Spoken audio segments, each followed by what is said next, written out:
दोस्तों, आज तक आपने कई सारी अमेजिंग आर्कियोलॉजिकल डिस्कवरीज के बारे में सुना होगा, पर क्या कभी आपने प्राचीन वेंडिंग मशीन के बारे में सुना है, या फिर ग्रीक में 2nd सेंचुरी में बनाए गए प्राचीन स्टैंडिंग शावर के बारे में?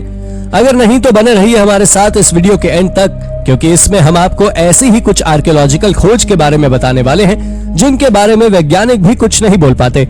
तो चलिए शुरू करते हैं इस मजेदार वीडियो को। नंबर 10। दोस्तों, अगर आज के समय में कोई मशीन सबसे ज्यादा उपयोगी है तो वो है वेंडिंग मशीन। लेकिन अगर मैं आपसे कहूं कि वेंडिंग मशीन मॉडर्न टेक्नोलॉजी का नहीं बल्कि प्राचीन टेक्नोलॉजी का हिस्सा है, तो क्या आप मेरी बात पर विश्वास करेंगे? अगर नहीं तो आपको बता दें कि वेंडिंग मशीन क्राइस्ट के टाइम से उपयोग में ली जा रही है। प्राचीन समय में इस वेंडिंग मशीन का यूज स्नैक्स या सोडा वाटर के लिए नहीं बल्कि होली वाटर यानी पवित्र पानी के लिए किया जाता था, जिसे अलेक्जेंड्रिया के हेरोन के द्वारा डिजाइन किया गया था। दरअसल इस वेंडिंग मशीन को बनाने के पीछे का कारण टेम्पल प्रीस्ट यानी पुजारी की शिकायत थी। उनका कहना था कि टेम्पल के अंदर आने वाले लोग कम पैसे में ज्यादा से ज्यादा होली वाटर लेते थे, जिसके चलते इसे बनाया गया था।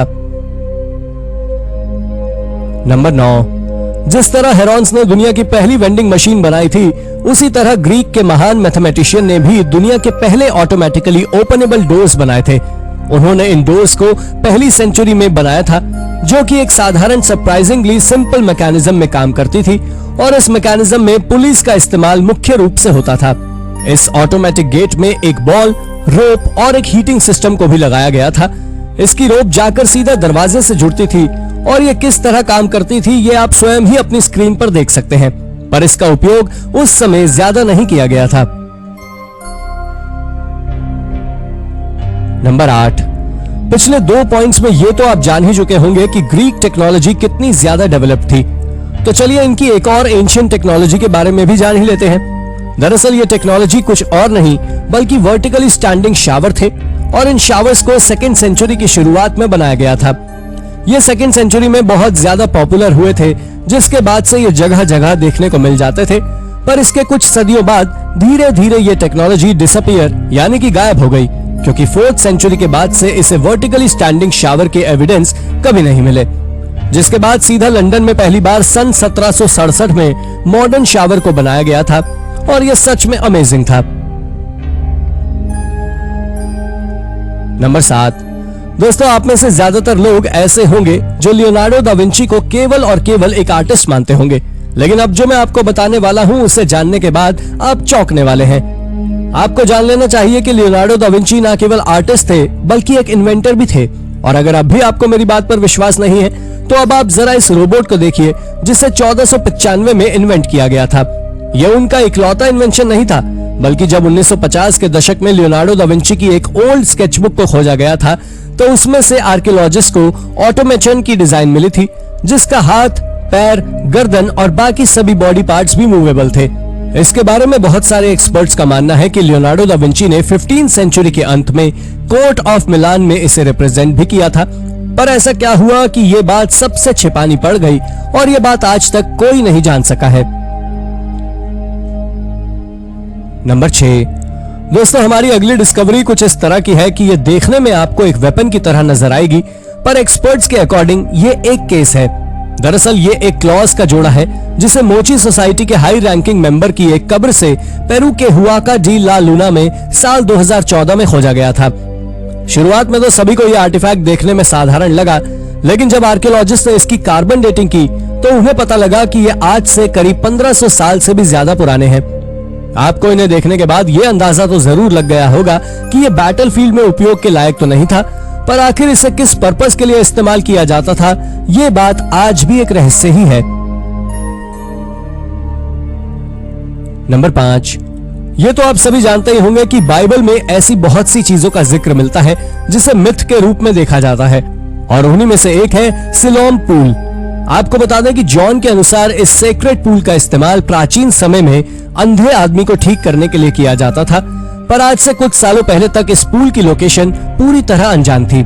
इसके बारे में आर्कियोलॉजिस्ट का ऐसा मानना था कि ये पूल एम्परर यूदोशा के द्वारा बाइजेंटाइन में बनाई गई चर्च के अंदर है, पर साल 2004 में आर्कियोलॉजिस्ट ने यरूशलेम में असली पूल की डिस्कवरी की थी। दोस्तों, सबसे आश्चर्य की बात तो यह है कि इसे एक एक्सीडेंट के चलते खोजा गया था। दरअसल जब वर्कर्स यरूशलेम में वाटर पाइप की फिटिंग कर रहे थे तब उन्होंने इसे खोजा था, जो वाकई इनक्रेडिबल है। नंबर 4। दोस्तों, जब अब हम बाइबल से जुड़ी हुई चीजों की बात कर ही रहे हैं तो उन्हीं में से एक है ये टेल्डन स्टेल, जो आज से 2850 साल पुराना है। इसे ज्यूइश आर्कियोलॉजिस्ट अब्राहम ईरान के द्वारा 1993 में नॉर्दर्न इजराइल में खोजा गया था, जो कि स्टोन फ्रैगमेंट्स बिब्लिकल स्कॉलर्स के सबसे अच्छे और सबसे महत्वपूर्ण आर्टिफैक्ट्स में से एक है, क्योंकि ये अरामिक इंस्क्रिप्शन में मौजूद है। हालांकि जब आर्कियोलॉजिस्ट ने इसका ट्रांसलेशन किया तो उन्होंने पाया कि स्टोन पर आरम ओवर एहोराम के सन अहब की विक्ट्री के बारे में है। इसके साथ ही इसमें किंग डेविड के बारे में भी जिक्र किया गया था, जो सच में किसी करिश्मे से कम नहीं है।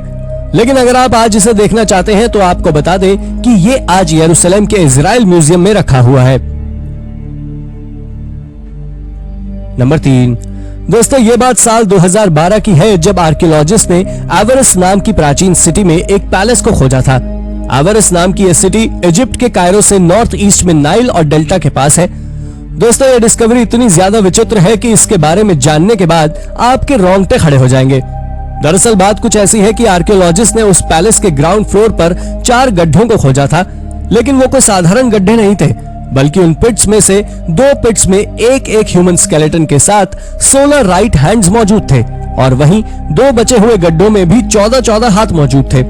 इनमें से 2 गड्ढों को उस पैलेस के थ्रोन रूम यानी राज्यसभा वाले रूम में खोजा गया था, और 2 गड्ढों को वहीं पास के दूसरे कमरे में देखा गया था।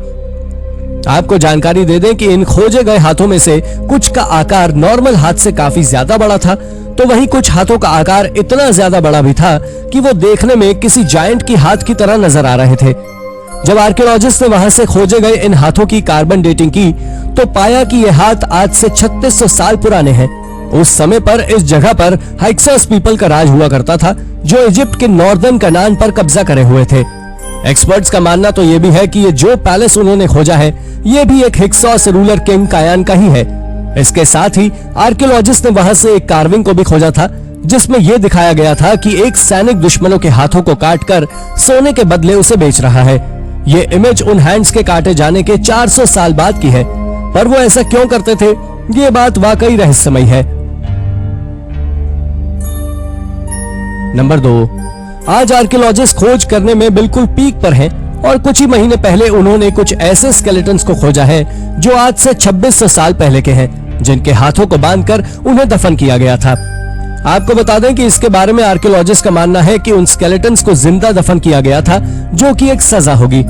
इन स्केलेटन्स को जिंदा दफन करने की बात का खुलासा तब हुआ जब आर्कियोलॉजिस्ट ने इनमें से कुछ स्केलेटन्स के मुंह को खुला पाया।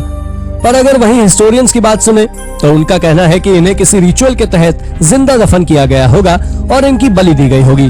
वहीं दूसरी ओर साधारण इंसान का मानना है कि ये प्राचीन समय में इंसानों के दफन करने का कोई नया तरीका होगा। हालांकि अब सवाल आता है कि आखिर इनमें से कौन सी बात सच है, तो ये तो आज तक एक मिस्ट्री ही है। नंबर 1। ये खोज साल 2015 की है, जब आर्कियोलॉजिस्ट ने रेनी फ्रांस में एक प्राचीन कॉन्वेंट के नीचे से 5 हार्ट शेप पेंडेंट के सेट को खोजा था।